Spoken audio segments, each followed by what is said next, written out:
नमस्कार। इस वीडियो में मैं जगदीश चंद्र माथुर के एकांकी भोर का तारा के आधार पर शेखर के चरित्र की विशेषताओं पर आपके सामने बातचीत करूंगा। भोर का तारा एकांकी एक ऐतिहासिक कथानक को लेकर चलता है। कर्तव्य के लिए प्रेम का बलिदान करना इसमें दिखाई पड़ता है, जिसका कर्णधार इस एकांकी का प्रमुख पात्र कवि शेखर है। शेखर एक सामान्य से घर में रहता है, जहां चीजें अस्त व्यस्त सी पड़ी हुई हैं। कवि चिंतन भाव की अभिव्यक्ति इसके माध्यम से होती है।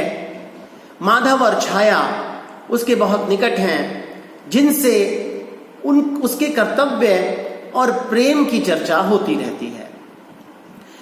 एकांकी का नायक शेखर एक कवि है।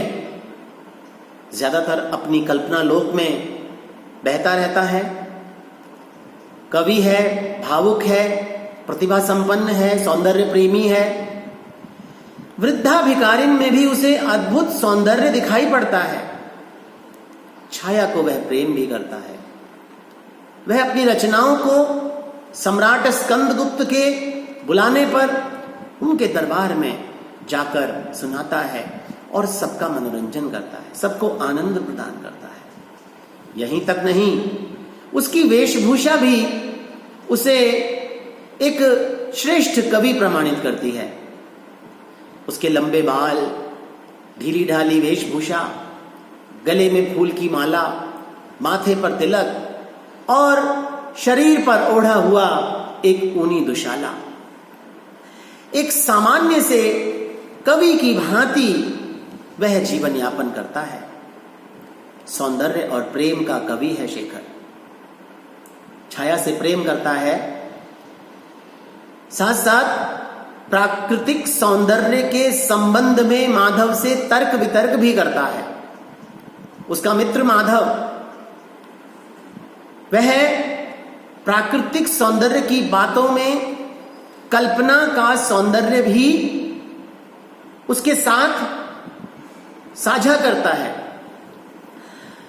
उसकी कल्पना की उड़ान बहुत ऊंची है। सौंदर्य उसे पसंद है। हर वस्तु में कवि होने के नाते उसे सुंदरता दिखाई पड़ती है। वृद्ध भिखारिन में भी उसे सौंदर्य दिखाई पड़ता है। प्रेम का कवि होने के नाते उसने एक महाकाव्य की रचना की, जिसका नाम उसने रखा भोर का तारा। इस महाकाव्य की रचना के पीछे उसकी प्रेरणा उसकी प्रेमिका छाया रही। कवि की वह रचना एक अनाकृति होती, जिसको दुनिया बड़े प्रेम से पढ़ती, लेकिन समय की मांग के कारण वह स्वयं अपने राष्ट्र के लिए अपने उस महाकाव्य को अग्नि के सुपुर्द कर देता है। शेखर सच्चे अर्थों में सौंदर्य और प्रेम का कवि था, लेकिन उसकी सीमाएं उन्हीं भावनाओं में बंधी हुई नहीं थी। अपने कर्तव्य के प्रति वह सजग रहता है। राष्ट्र की पुकार को सुनकर उसका कर्तव्य जाग उठता है।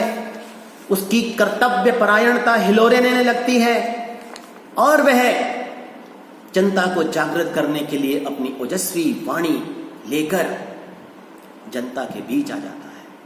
अपने महाकाव्य को अग्नि के सुपुर्द कर देता है। आकर वह राष्ट्र प्रेम से आपूरित गीत गाता है। जनता के हृदय में सोई हुई राष्ट्रीय भावना को जगाने के लिए वह वीरतापूर्ण गीतों की रचना कर गायन भी करता है और देश के प्रति सोई कर्तव्य भावना को जगा देता है। शेखर अपनी धुन में मस्त रहने वाला कवि है। अपनी सौंदर्य के प्रति उसका आकर्षण और कल्पनाओं में डूबे रहने वाला व्यक्ति। उसकी इसी मानसिकता के कारण जिस कमरे में वह रहता है वह अस्त व्यस्त सा रहता है। उसे अपनी साजो सामान की कोई आवश्यकता नहीं, कमरे को सजाने संवारने के प्रति उसकी कोई ध्यान नहीं उसका। कभी तो माधव को उसका घर कचरा पात्र लगता है। इस संबंध में माधव उससे कहता भी है कि हे भले मानस, छाया क्या इस कूड़े में रहेगी? बिखरे हुए कागज, टूटी हुई चारपाई, फटे हुए वस्त्र। वह कहता है कि शेखर, लापरवाही की भी एक सीमा होती है। शेखर चुपचाप अपने मित्र माधव की बात सुनता है, लेकिन अपने रहन सहन की ओर उसका कोई ध्यान नहीं है। और वह माधव से कहता भी है, मैं कोई इन बातों की परवाह नहीं करता। मैं परवाह करता हूं तो फूल की पंखुड़ियों पर जगमगाती हुई ओस की। तो उसकी इस बात से, उसके इस कथन से स्पष्ट होता है कि शेखर एक फक्कड़, अपनी धुन में मस्त रहने वाला, अपने जीवन में इधर उधर की बातों पर ध्यान न देने वाला कवि है। इस प्रकार भोर का तारा एकांकी का नायक शेखर एक कवि है तो सच्चे अर्थों में कवि है। किसी भी कवि के व्यक्तित्व में जिन विशेषताओं की अपेक्षा उसका पाठक कर सकता है, वो सारी विशेषताएं शेखर के अभूतपूर्व चरित्र में जगदीश चंद्र माथुर ने डालकर हमारे सामने रखी है। उसका श्रेष्ठतम चरित्र है और अपनी इसी चारित्रिक विशेषताओं के कारण वह अन्य सभी पात्रों का प्रिय है। सम्राट स्कंदगुप्त भी उसे राजकवि की संज्ञा देते हैं और बड़ा महत्वपूर्ण कवि उसे मानते हैं। छाया का प्रेमी है, छाया उसकी प्रेरणा है, छाया को ही मूल में रखकर, केंद्र में रखकर वह उसके लिए एक महाकाव्य की रचना करता है।